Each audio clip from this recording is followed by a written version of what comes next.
Hey guys, it's me again. I've just crashed my quadcopter and it snapped an arm, of course. And I'm just going to do a video of me fixing it up. And yeah, hope you like it.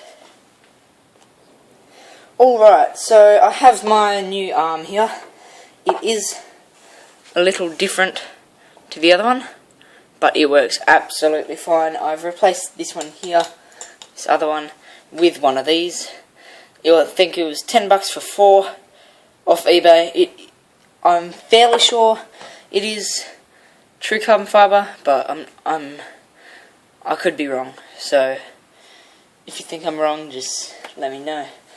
Alright, so first what I'm going to do, I'm just going to take this motor off the broken piece of arm, and then we'll move on to taking the arm off.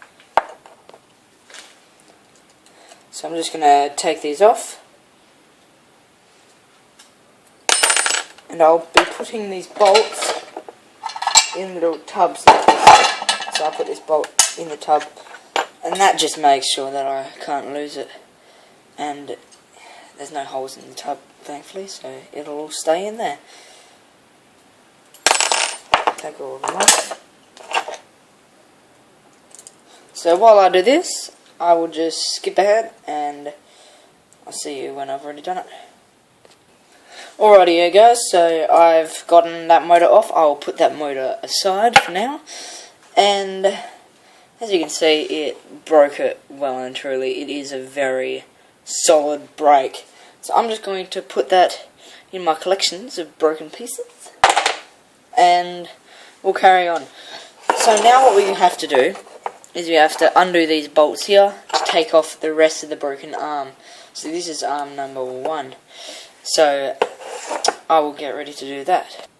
Alrighty, so for some silly reason they've made the holes that the holes for the bolts a different size to the holes for that. So I've used this Allen key to undo the bolts for the motor, and now I need to get a completely different one, much smaller, for the bolts for the actual arm. It's really annoying. They were all together in a kit, but it just happens. So what I'm going to do here, I've got my pliers because these are lock nuts, and I've got my Allen key. What I'll do, I'll just undo it with the Allen key underneath while I hold it with the pliers. So I'm going to do that and we'll carry on soon. Alrighty, so what I've done, I've undone those bolts, but I'm going to leave this still in there. Now the reason I'm going to do that is because if I take that out, the pressure from the bolts holding the actual frame together will squeeze them together, and then it will be too hard to get the new arm in. But before I put this new arm in, I have to make sure that these holes are the right diameter to fit the motor bolts. So what I'm going to do, I'm going to get one of these motor bolts, and I'm just going to test each one. That one definitely isn't going in. Neither that, or that, or that. They fit straight into the circular holes there, but my motors don't have that layout of bolt pattern. So what I'm going to do, I'm going to get a very small metal file, and I'm just going to file out those there so that I'll be able to put my motor on, and then I'll put my motor on and then put the new arm on. So let's do that. Alrighty-o. So I have my new arm and I have a file. I'm going to test 2 files just to see which one's better. So let's just start with this. I have to make sure I don't get all the filings in places I don't want it because they're dangerous.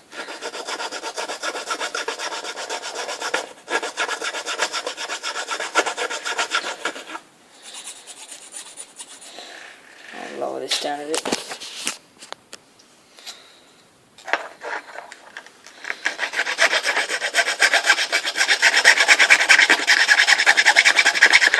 So I want to do that bit on one side. get a bit of an angle in the actual cut in the carbon fibre, and then I want to turn it over and do the angle on the other side. And you can see all these filings, shavings that are coming off it. They're really dangerous to breathe in, or they can also cut your hands, so you do not want to be messing around with them.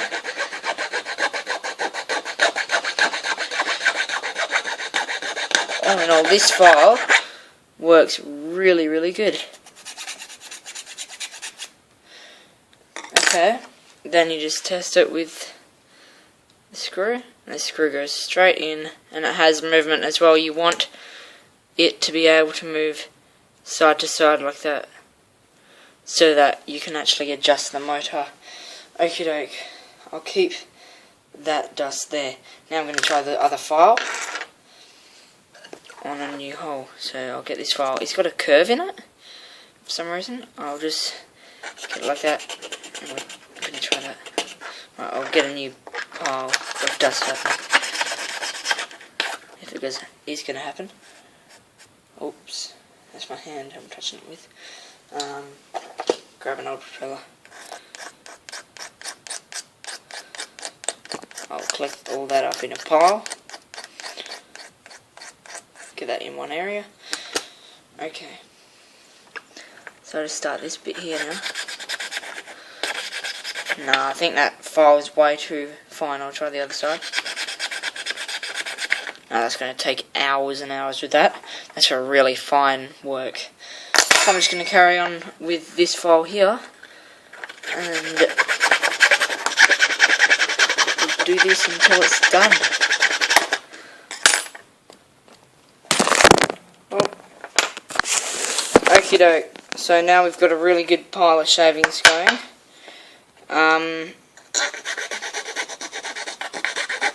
I've done all 4 holes now, and just checking all of these. The bolt goes in and has movement,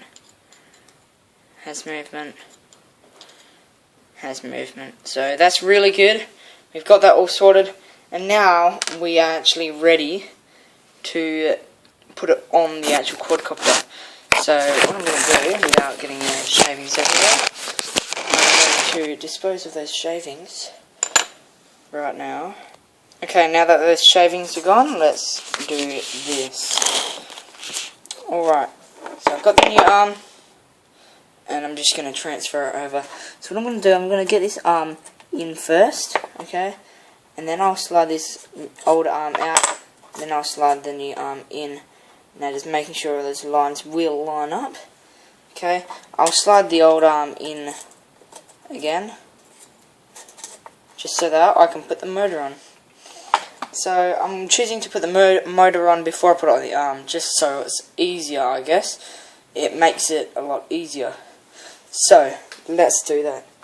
I'll get this motor, I'll get all the bolts, the 4 bolts, and I'll put that on now.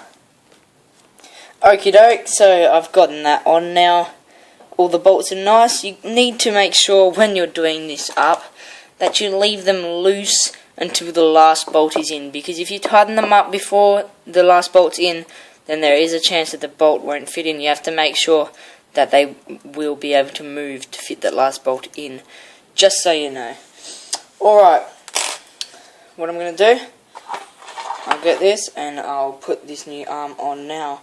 So I will put that in, make sure it's not going to close on me, and slide. Okay, I'm going to line up all the holes, and for now I'm just going to put each bolt in by, like, with my fingers, and then push. I'm just going to pop them all in. I'll put 2 in for now. I'll put them all in. Okay. Now I'll flip the machine around. Oh, 2 of them fell out. That's okay. Alright. So what I'm going to do, I'm going to put those on, holding the bolts with the pliers again, of course. And we'll see what happens.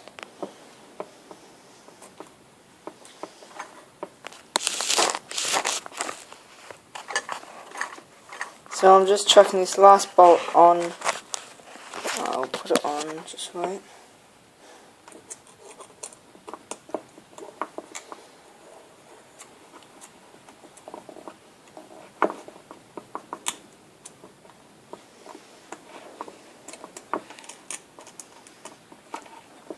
Now, the last bolt is on. Alright, I have now got that arm on. It is pretty much ready. So when I'll just plug these wires together, the motor into the ESC. I'll cable tie the ESC down, and it'll be ready for line of sight. But there will be a future video on getting my FPV up and running again because I smashed up that transmitter. I will show you that, and there'll be also a fixed video for my flight controller because that has been mangled. Alrightio, thanks for watching. Please like and subscribe to my channel, and I will see you next time.